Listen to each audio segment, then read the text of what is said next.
バリスタジオミュージックスクール音楽探検隊へようこそ。このチャンネルでは音楽制作や楽器演奏に関連した様々な情報をお届けしております。というわけで、目指せ鍵盤マスターへの道。今回の鍵盤マスター道はドロップ2というボイシングについて解説してみたいと思います。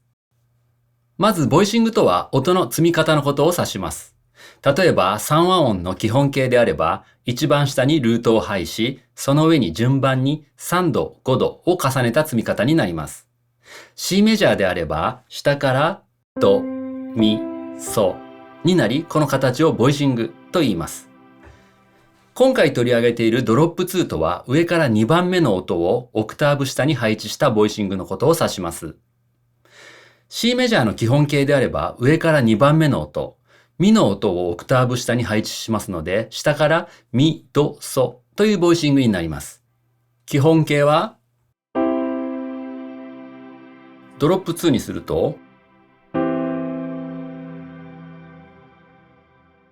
いかがですか？基本形のサウンドと比べて、ドロップ2の方は広がりが出ますね。ボイシングを見ると、基本形に比べてドロップ2の方が音程の幅が実際広がっています。基本形の方はボトムノート、つまり最低音とトップノート、つまり最高音がオクターブ以内に収まっています。このようなボイシングのことをクローズボイシングと言います。一方、ドロップ2の方はオクターブ以上の音程差になっています。このようにオクターブ以上音程が広がっているボイシングのことをオープンボイシングと言います。では、コード進行上で実際にどのように聞こえ方が変わるか聞いてみましょう。まず、こちらの進行をクローズボイシングで弾いてみます。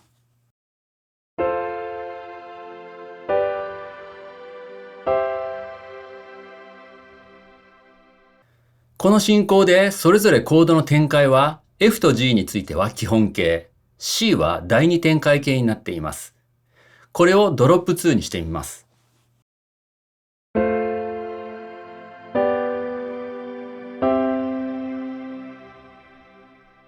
雰囲気が変わりますね。F と G については3度の音がドロップされているので F 音 A、また G 音 B のような分数コードの雰囲気に近くなります。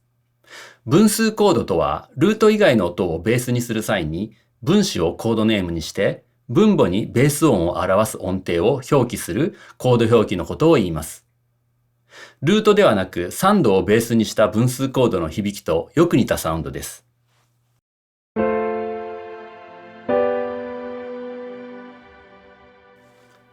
次はこちらの進行です。まずはクローズボイシングで弾いてみます。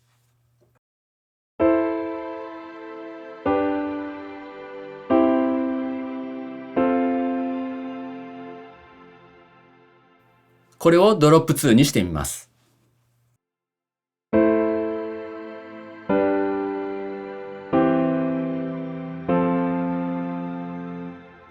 コード感がすっきりと響く感じになりますね。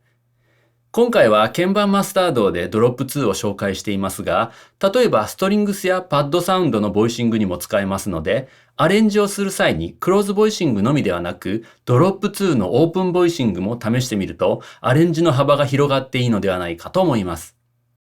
次は自分もよく使うパターンを2つ紹介します。これはルートが C でずっとステイする、いわゆるペダルノート、ペダルポイントというコード進行例です。ベース C の上にコードが変化して進行していく形にプラスしてトップノートも C にすることでベースとトップノートが C でステイする中内声が変化するというサウンドです。これをまずはクローズボイシングで弾いてみます。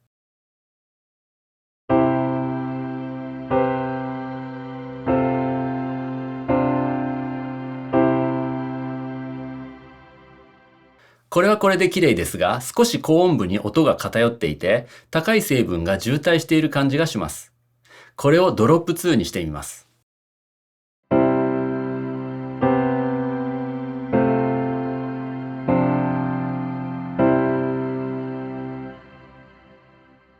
コードサウンドがふくよかになって温かいサウンドになりました。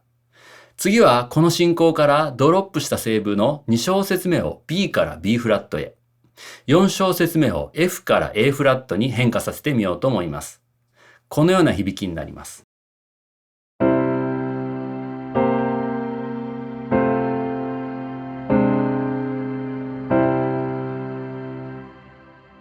この2つのパターンは今回コード進行の例として解説しましたが、例えばコードが C の時にただ C を白玉で弾くだけでは面白みがないなと思った場合には、自分はオブリとして速いパッセージにして変奏することも多いです。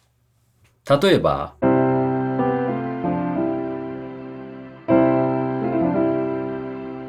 このような感じです。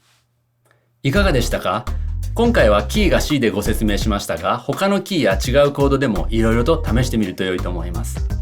というわけで、このチャンネルではこれからも音楽制作や楽器演奏について様々な動画をアップ予定です。また、その他にも、もし耳コピでのお悩みや音楽理論、演奏方法についてのご質問などがあれば、ぜひお気軽にコメント欄へ書き込んでみてください。